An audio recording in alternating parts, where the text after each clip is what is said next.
Hey guys, welcome to the Fan Infusion podcast. I'm Lauren, and today's episode is coming out a bit later than I wanted it to, so I do apologise for that. I've just been a bit sidetracked with college and having mocks and stuff, so I haven't had the time to sit down and really think about what my episode's going to be on. Obviously, I covered Marvel last episode, which was one that I'd been waiting to do. And before that, I'd usually just had guests on talking about like their favourite fandoms, so I knew that I needed to cover Marvel, so I'm glad that I did that. Today's episode is actually going to link back to my first ever episode, which was the StarKid episode that started it all, really. Um, Obviously, it's been a little while since that episode, so I decided that I wanted to do a bit of a recap on what I've watched since and some new things that I've watched recently as well. Just, it is quite a general one, but on the whole, I will just be talking about StarKid today. I'm also wearing my Hamilton hoodie, which, I feel like that's kind of themed to my account. I've also, for the first ever episode that I've written down and planned out exactly what I'm going to be talking about. The other ones were a little bit press record, hope for the best. Whereas this one, I've actually planned exactly what I want to talk about in each section. So hopefully it runs a little bit smoother than it usually does, because it's usually just me absolutely rambling on like I am right now. So let's just get started. For section one, I've just dedicated this to just a recap on everything I've seen so far and the new things that I've watched, like since that first episode. And especially, I'm going to be talking about Nightmare Time and my personal favourite episode from Nightmare Time. So let's just get into that.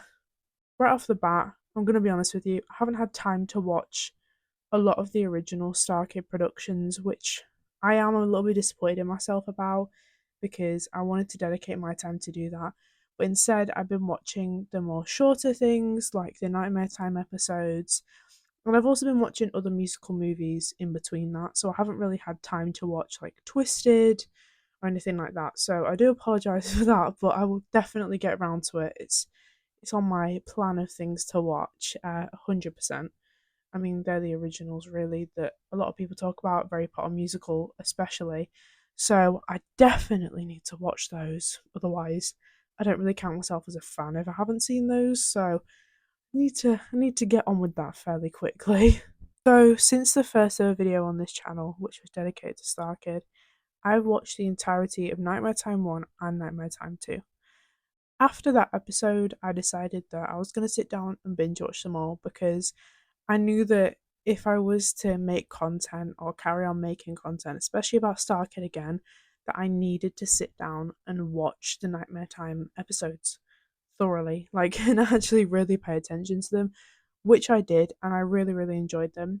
I think, obviously, they were filmed during COVID, which is why they're on like a Zoom call, and I think the way they adapted and still put out content was so good, and the standard that it was produced at as well. I loved it. I've got like no fault about Nightmare Time 1 or 2 whatsoever.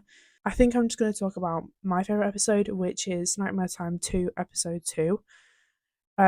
It's one of the funniest ones, I'm going to be honest with you. I love the characters in there. I love who people were cast as.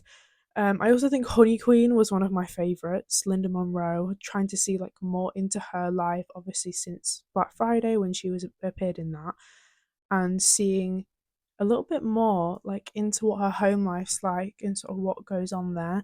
And I loved the casting for Gerald and the boys and her father as well. It was such a funny episode. I will just be slightly covering a more not spoken about episode, which is not an official Nightmare Time episode, but it's Hey Melissa. Now, if you've seen Hey Melissa, you will know why it's a little bit of a weird one, if you will. It's definitely an interesting thing that StarKid have put out there.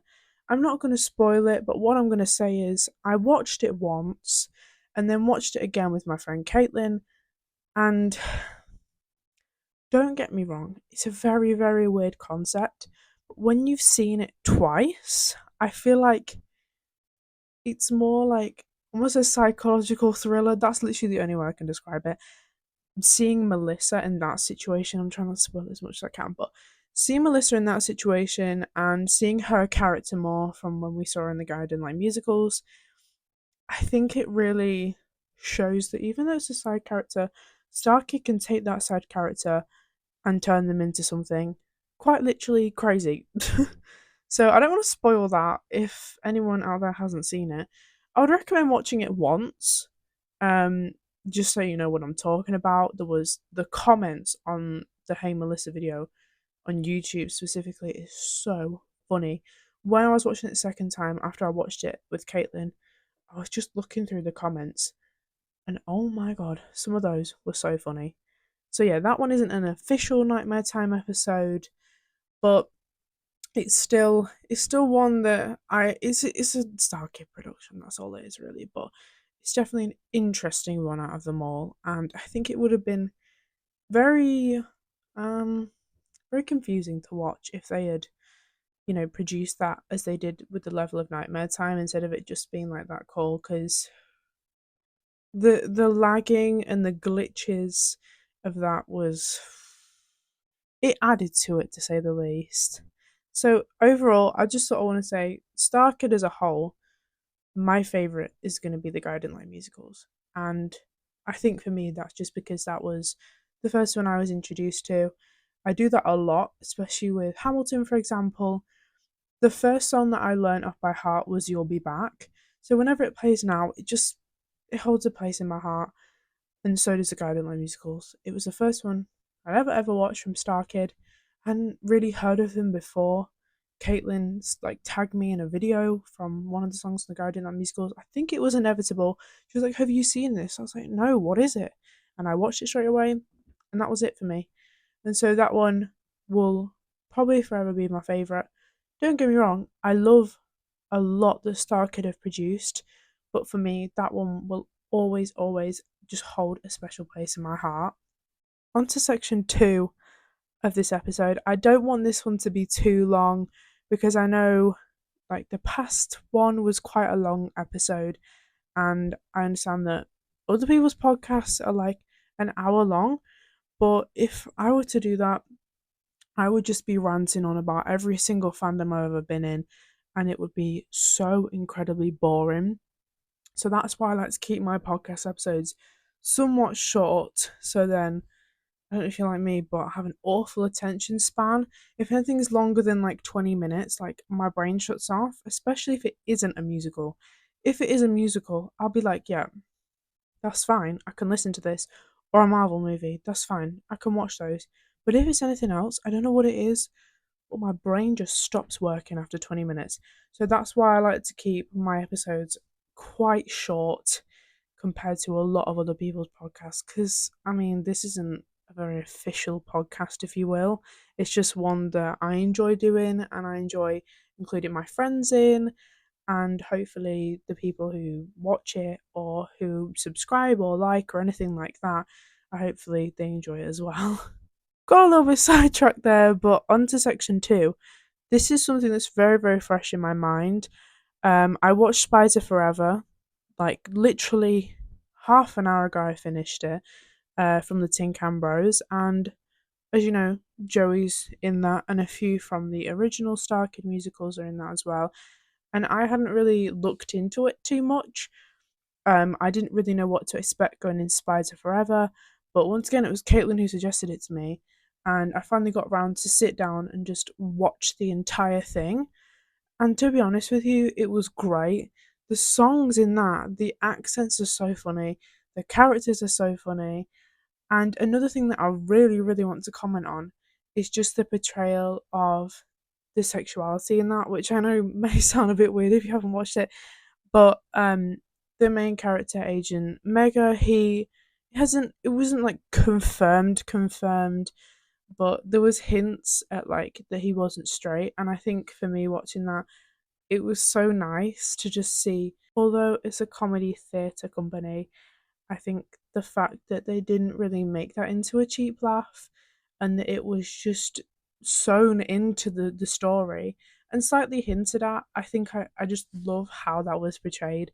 And I think a lot of like companies or theatre companies or just entertainment companies in general should take notes from that because, it was pretty obvious in the end, but I think how they actually weaved that into the story and didn't like shout it in your face was so nice. It was just like a puzzle piece into the story, and it wasn't something that was necessary for the plot, but I think because it was included, it felt necessary and it was like more heartfelt in some of the scenes. I'm not trying to spoil it. Um, so yeah, please definitely go watch Spies Forever because that musical is just incredible. And I was looking through the comments, and some of them were saying that there was the confirmed sequel at the end, but that was about like 7 years ago, I think, when that came out. I know a year ago they played it back again in New York City, but I don't know if there's going to be a sequel. A lot of people were like, we need a prequel of Kurt and Owen's missions, and to be honest with you, I do agree. I want to see that. I would love to see that. But it was quite refreshing seeing quite a new cast compared to StarKid. Obviously, there was quite a few people in there that are in StarKid as well. But on the whole, I really, really enjoyed that musical, and I'll be definitely looking into more of Tin Can Bros in the future. I know that they've recently had a fundraiser to get some more money, so I'm very excited to see what they do with that. And I'm definitely going to be watching more of their stuff and maybe doing an episode dedicated to them. But as always, if any of you guys have any suggestions that you want me to cover, any fandoms or anything like that, please do comment. I do not have a TikTok account dedicated. It's the exact same, I'll put it right here. It's the same username. But if you won't mind checking that out, I just wrote a little paragraph about me in the caption. But yeah, I'd appreciate if you guys like and comment and maybe subscribe. But thank you so much for watching. Bye guys.